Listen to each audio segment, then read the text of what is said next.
Hey everyone, and welcome back to my Daily News X, where we break down the headlines that matter fast, focus, and straight to the point.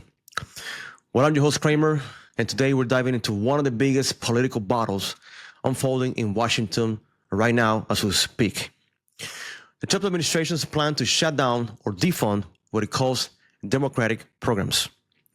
So let's unpack what this means, why is this happening, and who's caught in the crossfire. So here's what's going on, guys, so you can understand better the situation in Washington right now. By the way, there's going to be a decision on Friday coming up from this Trump administration. So the federal government shutdown has entered another tense week with more than 4,000 federal employees, just in case you didn't know, already laid off and thousands more facing fall-off.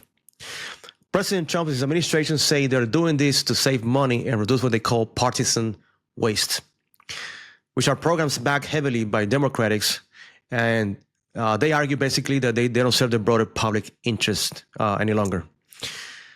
Among the programs on the potential shopping block are climate research grants, public housing support initiatives, arts and education funds, and community outreach projects that often receive local and federal joint funding.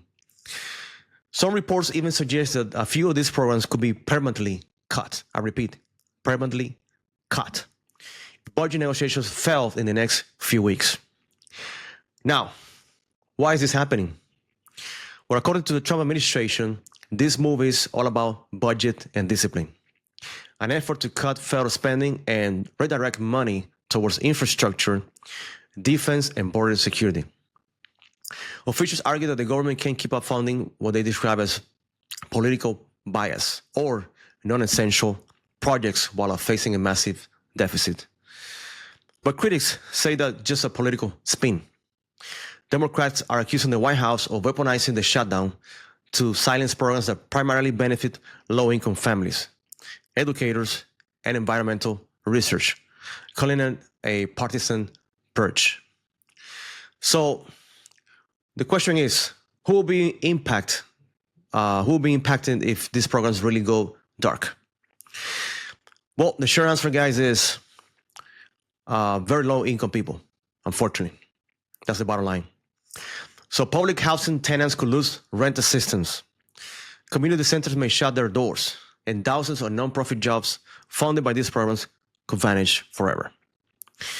In rural areas, especially across the Midwest and parts of the South, even some Republican voters could see services disappear that they rely on, like, for example, farm assistance, education support, and rural internet programs.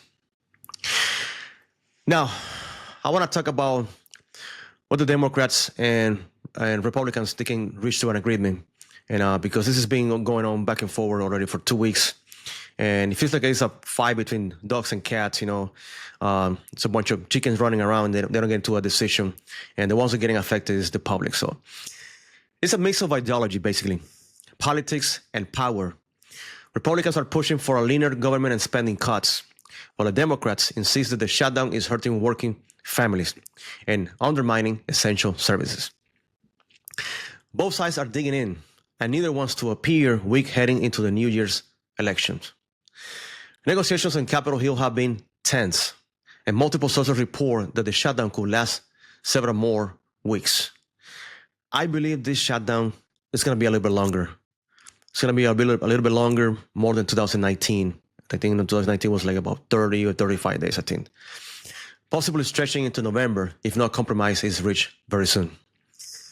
So what happens next? A lot of people question themselves, and well, if the deal isn't struck, we could see more layoffs, meaning more halted paychecks and a deeper hit to public trust in Washington.